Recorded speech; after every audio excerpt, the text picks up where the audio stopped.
Trastorno bipolar 2 es el tema ahora, una paciente muy frágil que hice con ella básicamente es entrar en el trauma, dejarlo descansar un poco y en cambio usaba uno de nuestros subprotocolos del protocolo MDR bipolar, la estabilización del ánimo.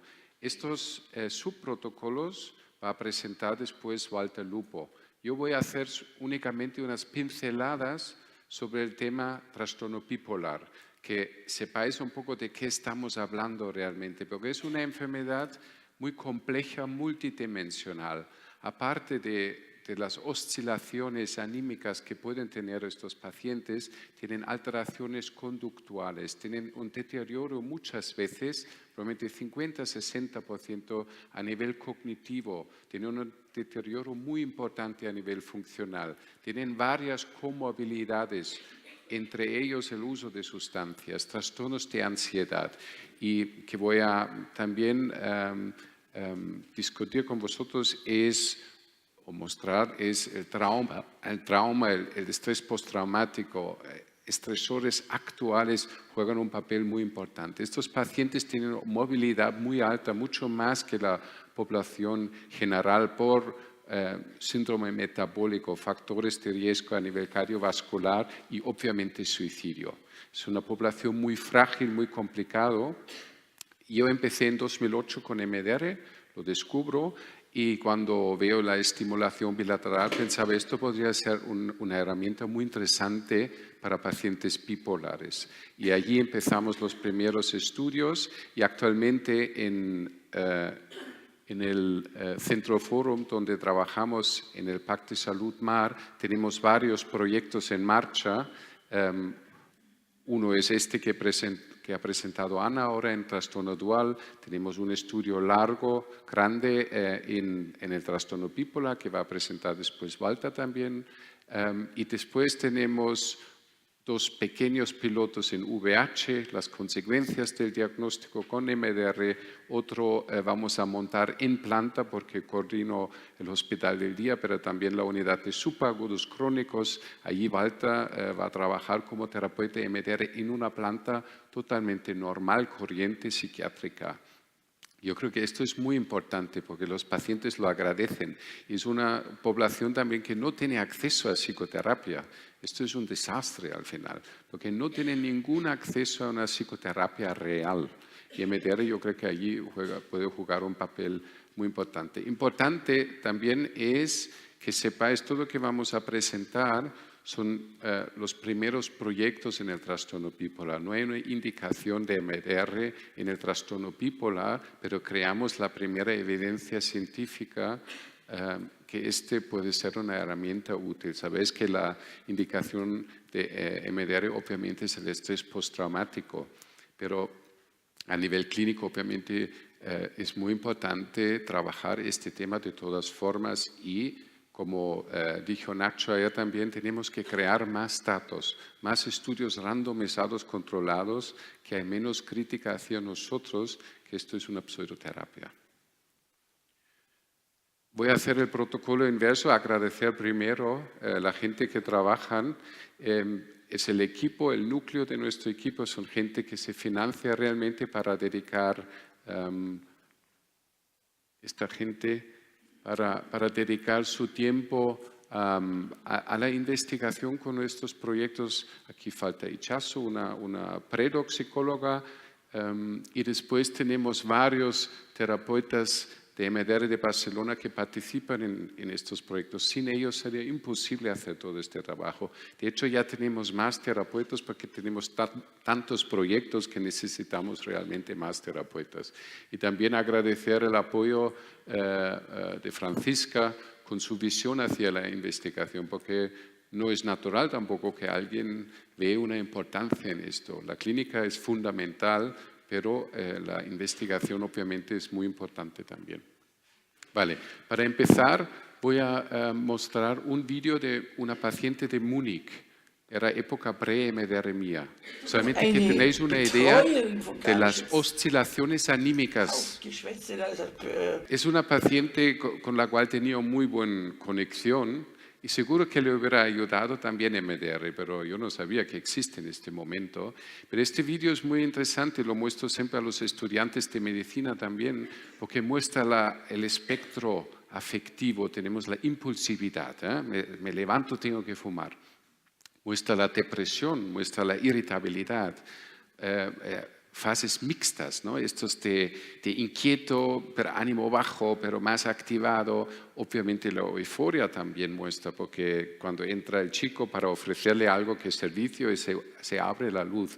Esto obviamente es controlable, pero gente que trabajan de vosotros con pacientes bipolares, obviamente esto, un paciente en fase plena maníaca es algo muy difícil y en fase disfórica aún más. Importante es que sabéis que el trastorno bipolar 1, y ella tiene un trastorno bipolar 1, significa fases maníacas agudas que tienen que ingresar en un hospital psiquiátrico, en cambio con fases depresivas.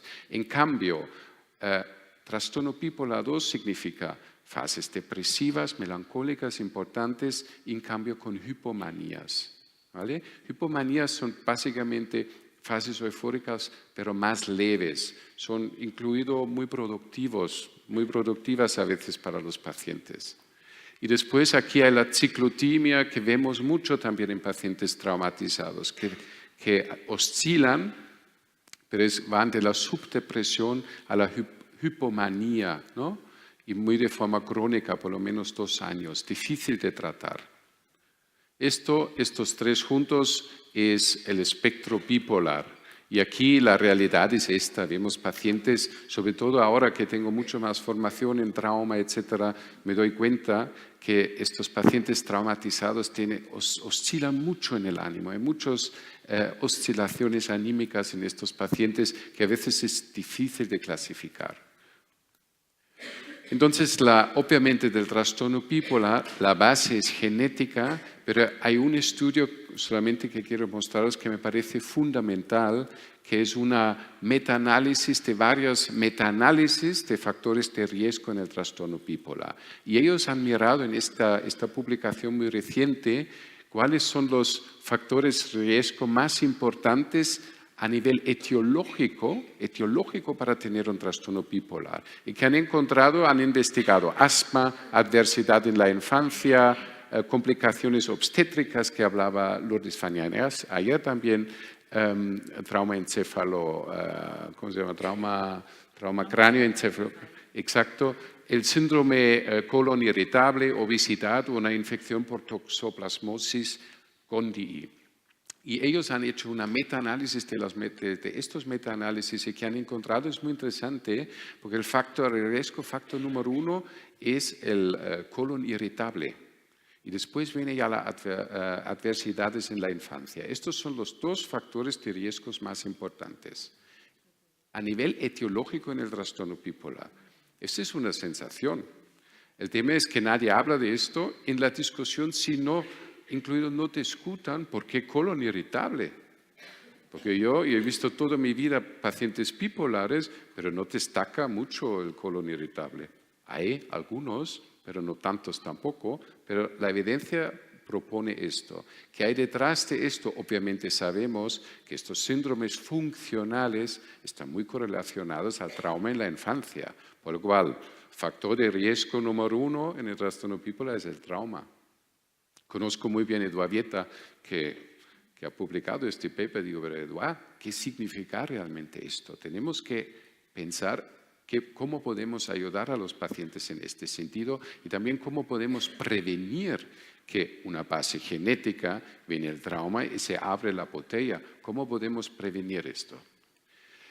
El gran problema es que intentamos hacerlo bien, usamos varios estabilizadores del ánimo, yo obviamente también. Intentamos estabilizar, porque hay una base genética, tenemos varias intervenciones psicosociales en el trastorno bipolar, pero la realidad es que estos pacientes recaen mucho.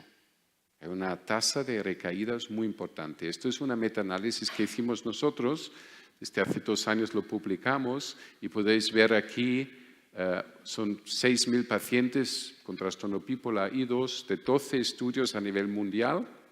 Es muy representativo, hay algunos hospitales universitarios, otros hospitales corrientes normales.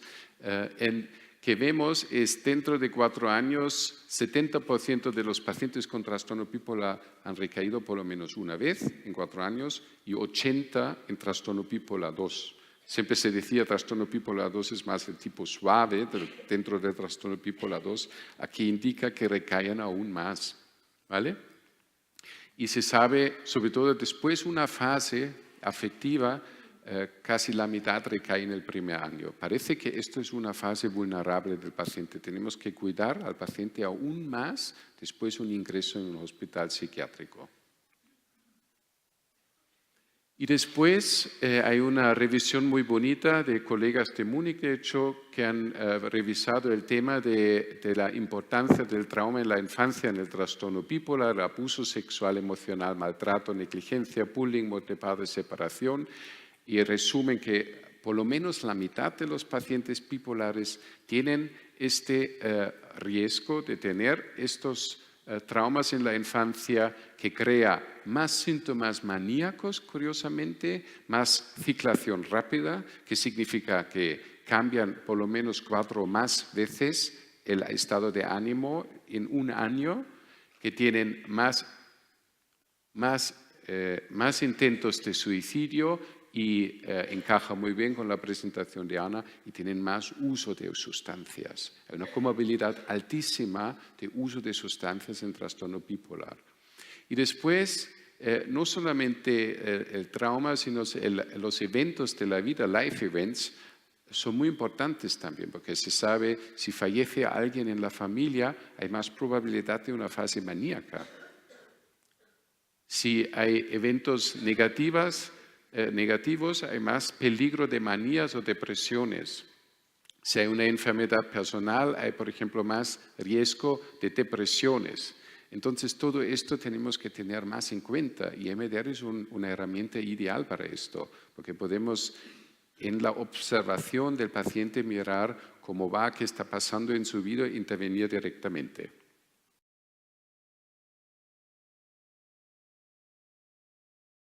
Con trastorno bipolar 2, es el tema ahora, una paciente muy frágil, que hice con ella básicamente es entrar en el trauma, dejarlo descansar un poco y en cambio usaba uno de nuestros subprotocolos del protocolo MDR bipolar, la estabilización del ánimo.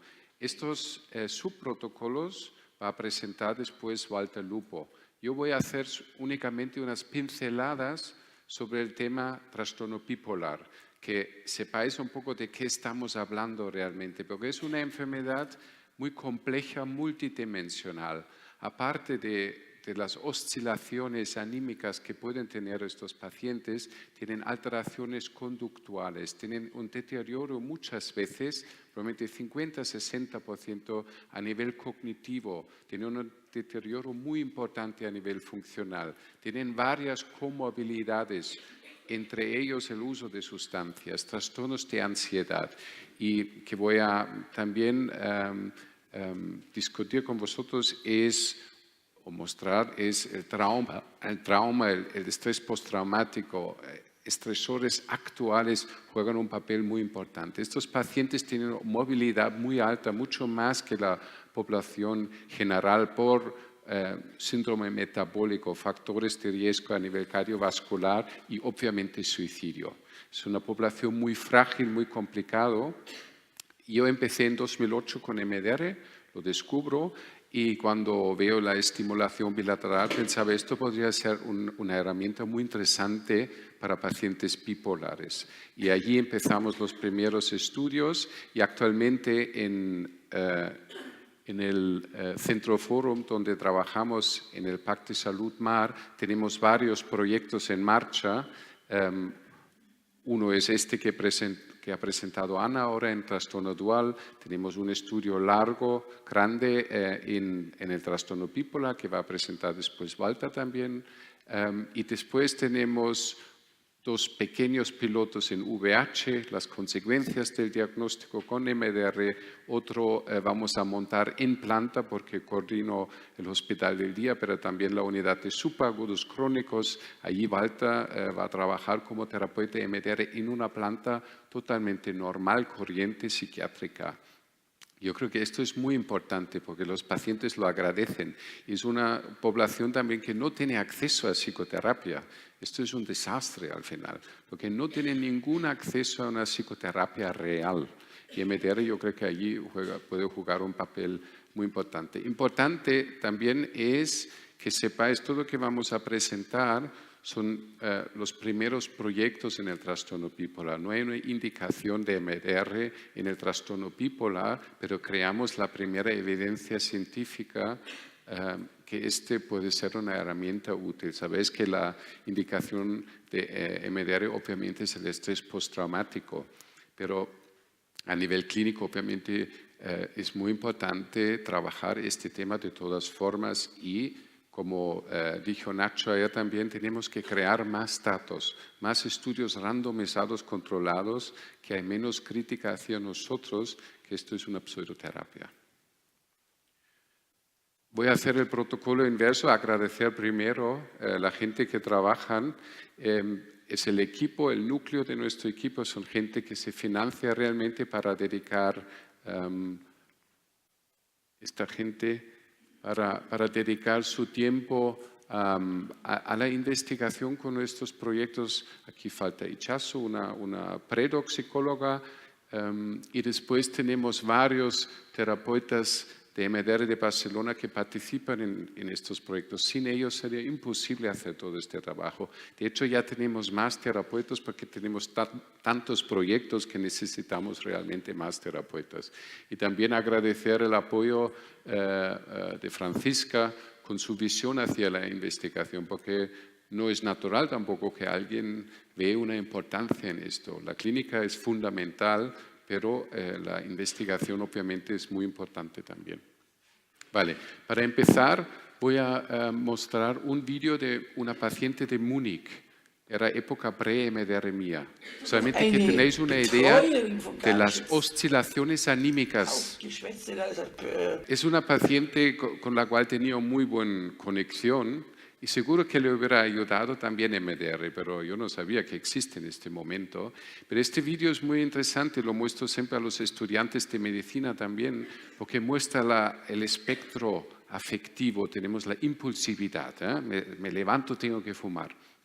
Muestra la depresión, muestra la irritabilidad, fases mixtas, ¿no? Estos de inquieto, pero ánimo bajo, pero más activado. Obviamente la euforia también muestra, porque cuando entra el chico para ofrecerle algo que es servicio y se abre la luz.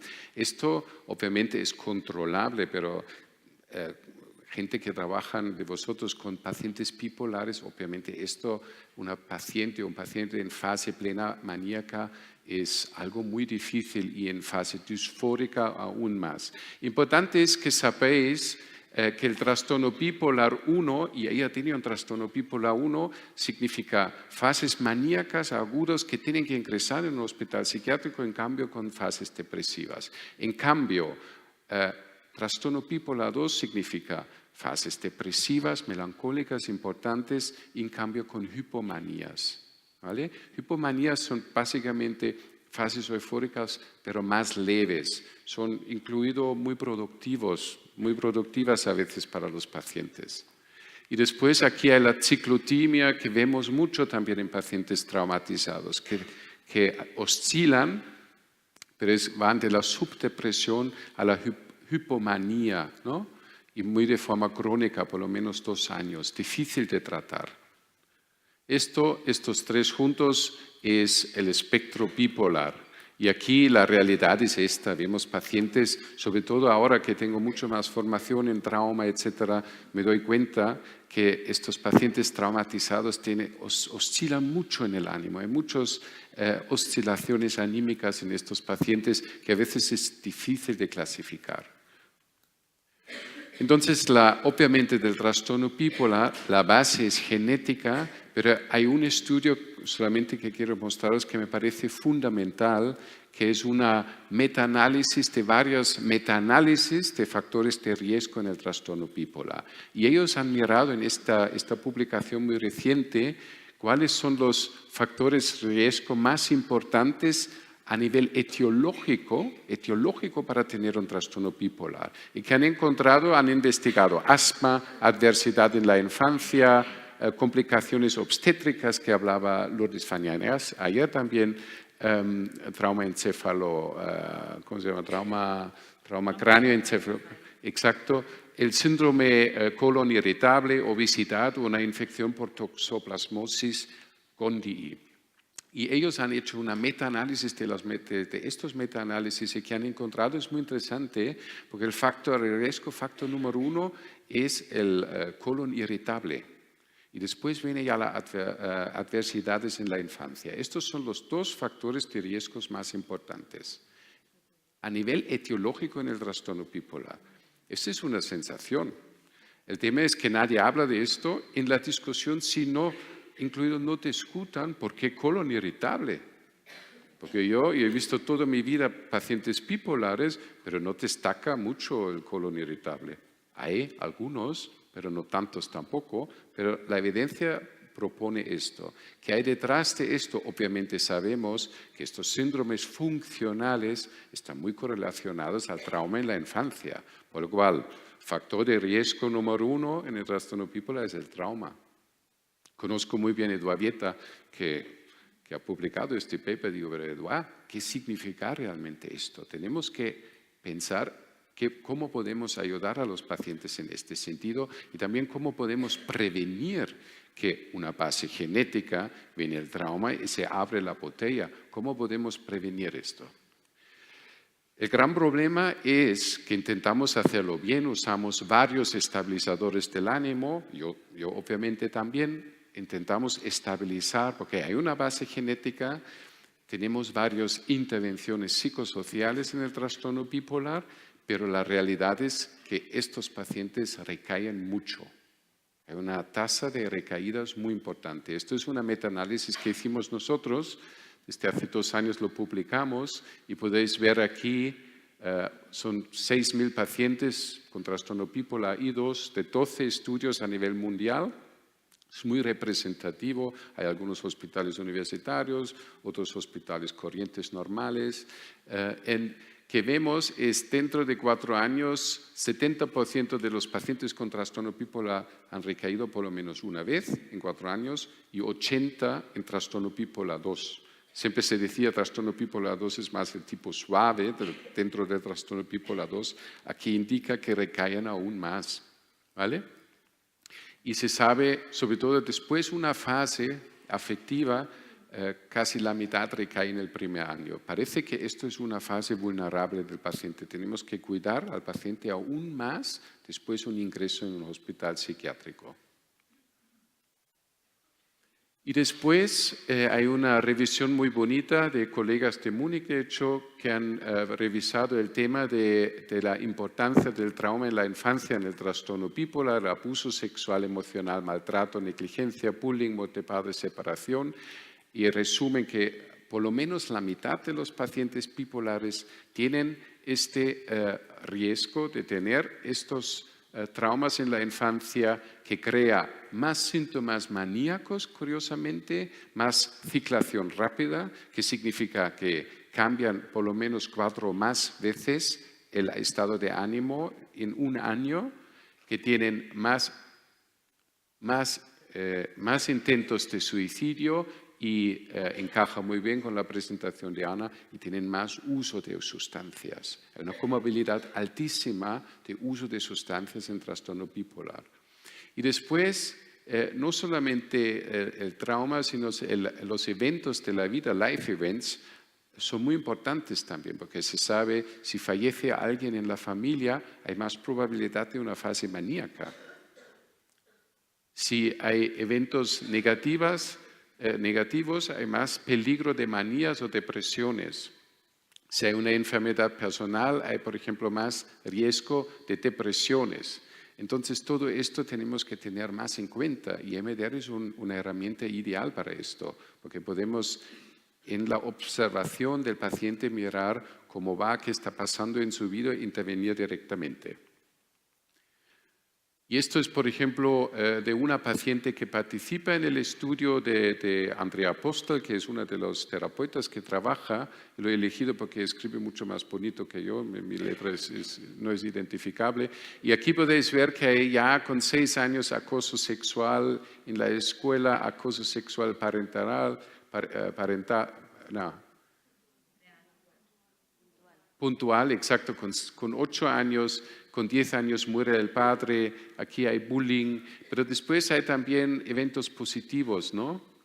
Y estos eventos positivos también son a veces factores de riesgo. Si hay una boda, hay un peligro, hay que vigilar que el paciente no entra en una fase maníaca.